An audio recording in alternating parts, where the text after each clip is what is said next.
Olá, meu nome é Helena e hoje eu vou apresentar patologias em pisos industriais e concreto revestidos por argamassa de alta resistência ou por revestimento de alto desempenho, que equivale ao capítulo do livro 29 do livro de materiais de construção. Primeiramente, vamos começar definindo o que é um piso de alta resistência. E, de acordo com a norma 122/60 de 2012, um piso de alta de resistência é um revestimento para pisos que utiliza argamassa especial com alta resistência mecânica. Essa argamassa cria uma camada superficial uniforme e dura e ela é capaz de resistir desgastes causados por atrito e impactos que prolongam a vida útil do piso, garantindo que a sua performance seja completa. Além disso, vou definir revestimento de alto desempenho, que pode ser definido de acordo com a norma da BNT-NBR 140/50 de 1998, que ela define o revestimento de alto desempenho como um revestimento superficial composto por uma matriz à base de resinas epoxídicas, que eles reagem com esses endurecedores e formam um material que ele é muito resistente. Além disso, se você adicionar agregados minerais, essa resistência aumenta e pigmentos e cargas minerais podem ser utilizados para modificar sua aparência e propriedades, como cor, consistência, etc. Primeiramente, eu vou dizer um pouco sobre as formas de aplicação do piso de alta resistência. Então, ele pode ser sobre um sistema úmido, sobre o úmido, ou sobre um sistema úmido, sobre o seco. Quando ele é um sistema úmido, sobre o úmido, a argamassa ela deve ser aplicada sobre o concreto ainda plástico, então ele não está totalmente endurecido, e isso faz com que haja uma aderência entre as camadas e a formação de um monolito, ou seja, um só composto.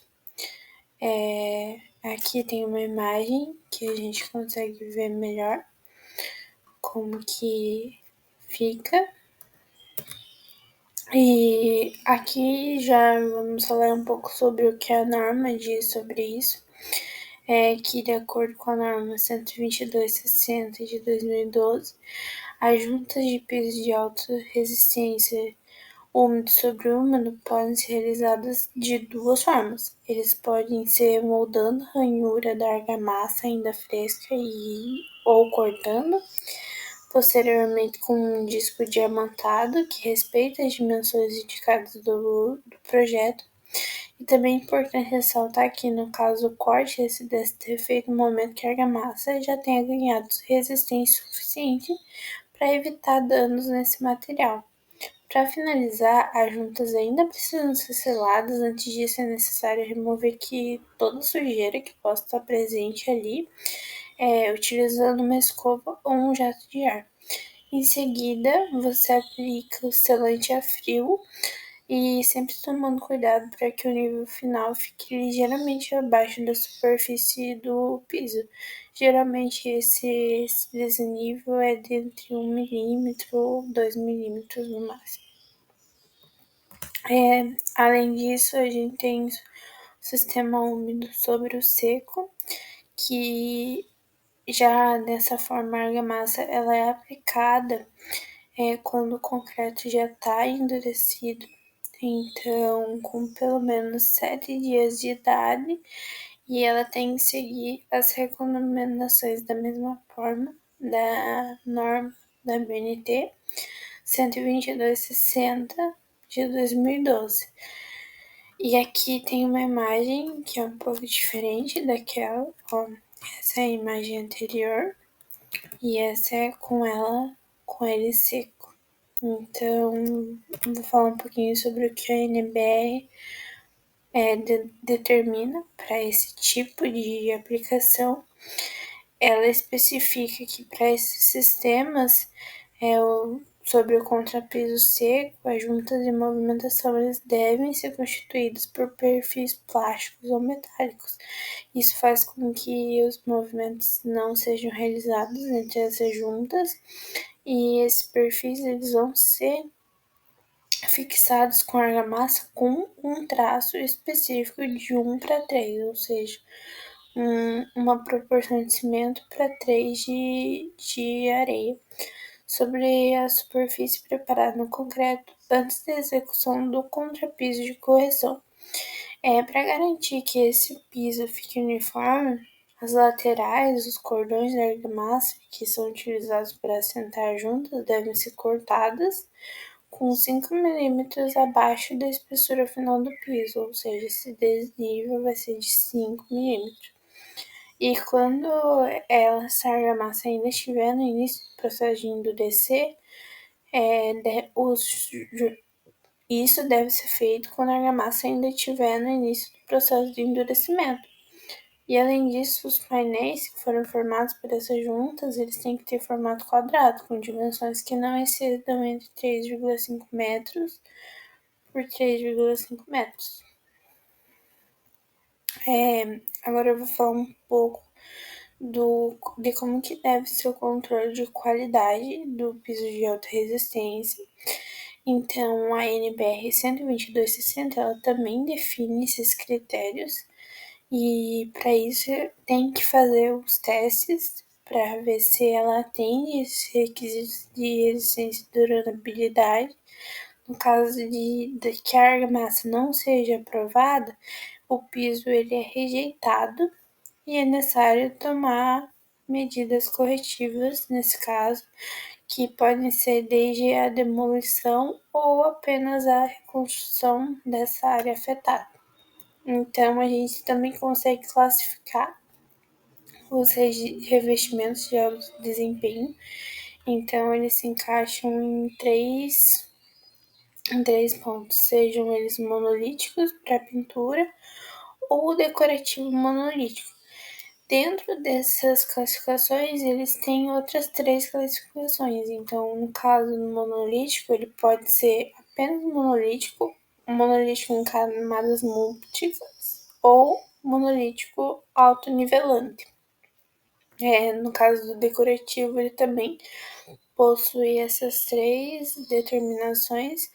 E no caso de revestimento de alto desempenho para pintura, ele só é classificado em baixa espessura ou alta espessura.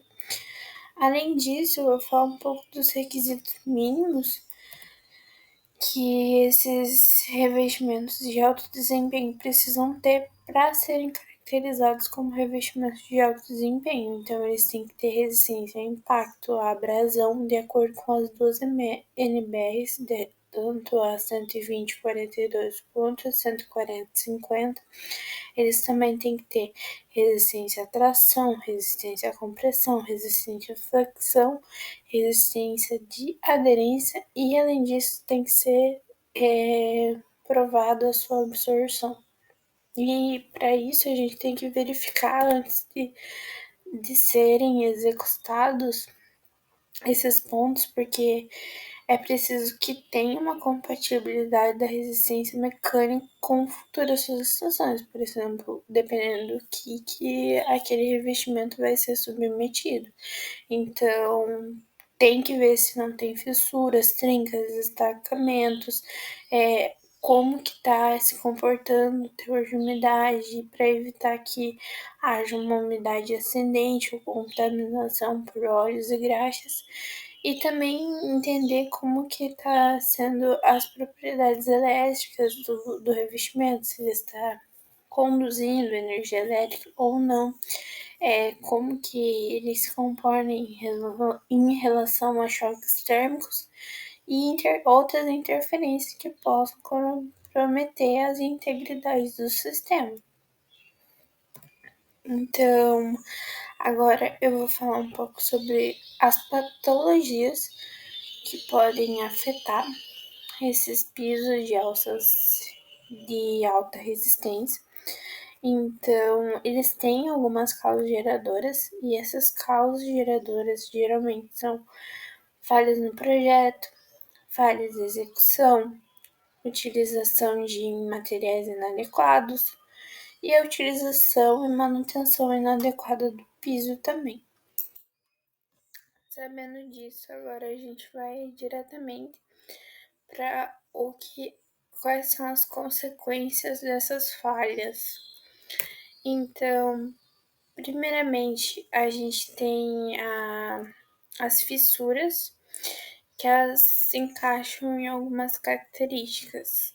Então, elas podem ser microfissuras, fissuras paralelas às juntas, que são aquelas que estão paralelas às juntas, fissuras radiais, fissuras perpendiculares às juntas, fissuras de canto e fissuras passantes paralelas ou perpendiculares às juntas, que é diferente as paralelas às juntas. Então, tudo o que foi feito de faz de projeto colocou uma carga a mais do que aquele poderia suportar, então isso pode gerar essas fissuras. Além disso, a gente tem as placas trincadas, que é basicamente a divisão dessa placa em múltiplos fragmentos, que pode ser atribuído a diversos fatores, como o uso de concreto de baixa resistência, espessura inadequada da placa, capacidade de suporte insuficiente da camada inferior e a progressão de fissuras paralelas ou perpendiculares a juntas de dilatação, ou seja, essas juntas não estavam bem dimensionadas para aguentarem, e isso vai causando fissuras à medida que vai dilatando o material. Além disso, também pode ocorrer desnível entre as placas, ou seja, um degrau nas juntas. E essa formação de desníveis ocorre com maior intensidade na região da junta e é um problema muito comum em pavimentos e que pode ser causado pela perda gradual da capacidade de trabalho da junta, mas também por movimentos diferenciais de subbase e pela ocorrência de fenômenos como bombeamento e erosão dos materiais localizados abaixo da placa, que isso leva a deslocamentos verticais distintos entre as placas. Além disso, também tem o bombeamento, que ele consiste na expulsão de partículas finas e plásticas do solo de fundação através das juntas e fissuras do pavimento, sob a ação de cargas móveis. E esse fenômeno ele provoca o deslocamento das placas e reduz o suporte e induz a tensões de tração adicionais, que aceleram a fadiga e a ruptura assim, do pavimento, que é muito prejudicial para a estrutura do revestimento em si.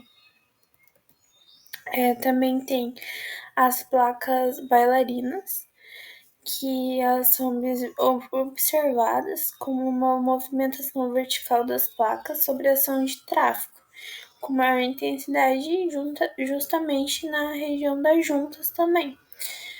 E essa ocorrência ela está associada a uma perda do suporte do solo da fundação, seja ela de forma localizada ou generalizada, a presença de juntas que não desempenham adequadamente a sua função e a ação de cargas pesadas concentradas em faixas específicas do pavimento.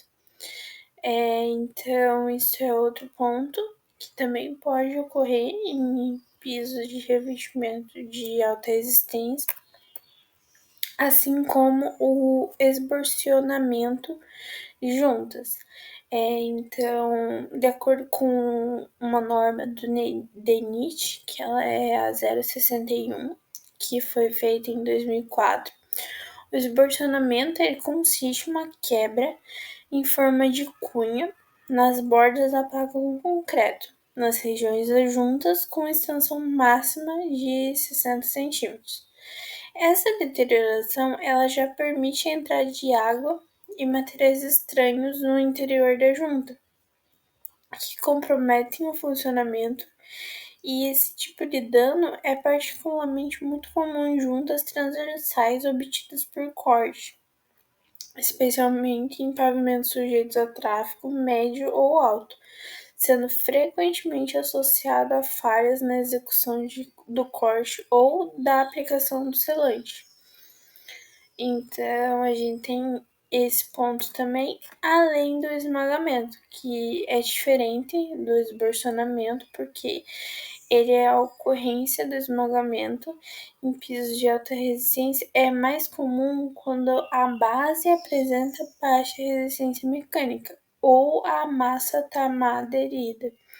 Ela também, por coincidência, ela também é frequente em regiões próximas e juntas, e ela é causada por causa de quando o uso de agregados com resistência insuficiente, ou seja, ele também, o traço está dosado errado da argamassa, também há um desnível entre as placas e falhas no processo de adensamento das camadas do piso, ou, por exemplo, aquela argamassa não está seca ainda, então a pessoa vai lá e já começa a colocar cargas em cima dela. Isso faz com que seja um uso inadequado ou prematuro do piso.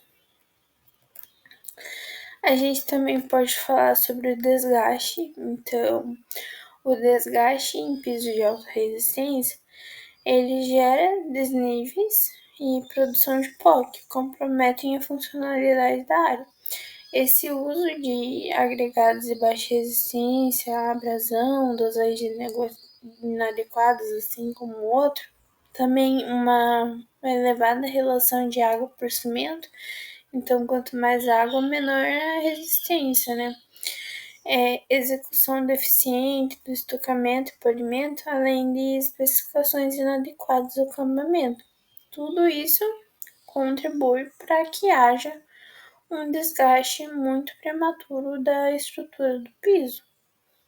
Também a gente pode falar da desagregação, que nesse caso ele ocorre por causa de ataques químicos, que podem ocasionar geralmente de reações com as substâncias mesmo presentes no ambiente, não tem interferência de outros pontos, por exemplo. E essas ações físicas, que podem ser sobrecargas, impactos ou ação de óleos, e também a escolha de materiais adequados ou a execução correta da obra, eles consideram que são cruciais para evitar e garantir que esses problemas não ocorram na durabilidade do piso. Além disso, a gente pode falar sobre o descolamento, que ele é causado por causa de uma falta de aderência entre as camadas que compõem o sistema. Então, essa falta de aderência ela pode prover tanto de uma preparação inadequada da base do concreto, assim como ocorre na desagregação, há uma aplicação prematura da camada subexpostas, então uma camada ainda não está seca, vai lá, coloca outra, isso prejudica demais. E a utilização de uma ponte de aderência com proporções incorretas, a ausência de sulcos e juntas nas argamassas, uso de traços inadequados, a cura insuficiente das argamassas e a aplicação de camadas de correção com espessuras inadequadas. Então, quando você coloca uma camada muito maior que a outra, isso também pode comprometer toda a resistência do revestimento.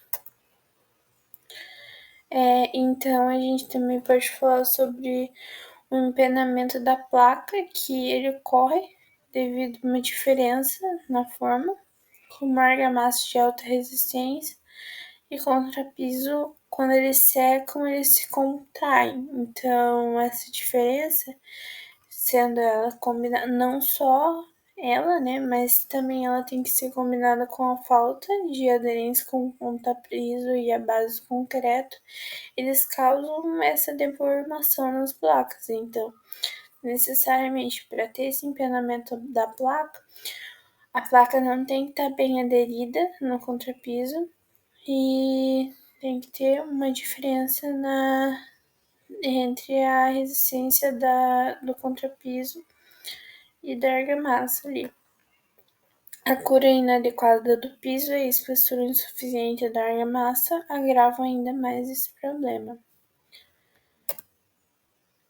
Então, para finalizar nessa parte dos pisos de alta resistência, também a gente consegue falar sobre as manchas, que elas basicamente são variações de tonalidade em pisos de alta resistência e na maioria das vezes elas são causadas por fatores como variações na quantidade e granulometria dos agregados, também por imperfeições no polimento, os desgastes das superfícies, contaminação por outros materiais também, como argila, e durante o processo de produção ou na aplicação ou vibração inadequada da argamassa. Então, em todas as etapas pode ocorrer algo que incentive a criação dessas manchas posteriormente, que são muito comuns. Agora eu vou falar sobre as patologias em revestimentos de alto desempenho. Então, entre elas, muitas a gente já falou aqui sobre. Então, também é característica dos revestimentos de alto desempenho as fissuras, que, como a gente já disse, pode ocorrer microfissuras, fissuras paralelas a juntas. Também tem as placas cintadas. Também ocorre entre o desnível entre as placas, ou seja, nesse caso, desnível entre os revestimentos. Também ocorre um desgaste, desagregação e o empolamento e descolamento desse revestimento. E isso pode vir de diversos fatores que podem ocorrer desde do traço desse revestimento, como ele vai ser colocado, como também a execução em si desse revestimento. Outro ponto que não está associado também aos pisos de alto revestimento, mas somente aos revestimentos de alto desempenho, é o ataque químico. E para garantir que o piso ele tenha uma durabilidade, é preciso identificar quais substâncias químicas que estão entrando em contato com o material e com que intensidade elas estão sendo colocadas em contato. Porque muitos fatores, como a concentração dessas substâncias, ou a temperatura do ambiente, o tempo de exposição e a ordem que foram aplicadas, elas influenciam no desempenho desse revestimento, porque cada revestimento de alta resistência, ele possui uma resistência específica a diferente tipo de ataque químico. Então, nesse caso, cabe também, como já foi mencionado anteriormente, que sejam realizados testes, principalmente em como no ambiente que o revestimento vai ser alojado, mas também testando em como ele vai reagir às diversas situações que ele pode ser colocado para ver se é adequado para aquele, senão vai ter que ser estudado e dimensionado outro tipo de revestimento propício para colocar naquele local. E acredito que é isso. Muito obrigada.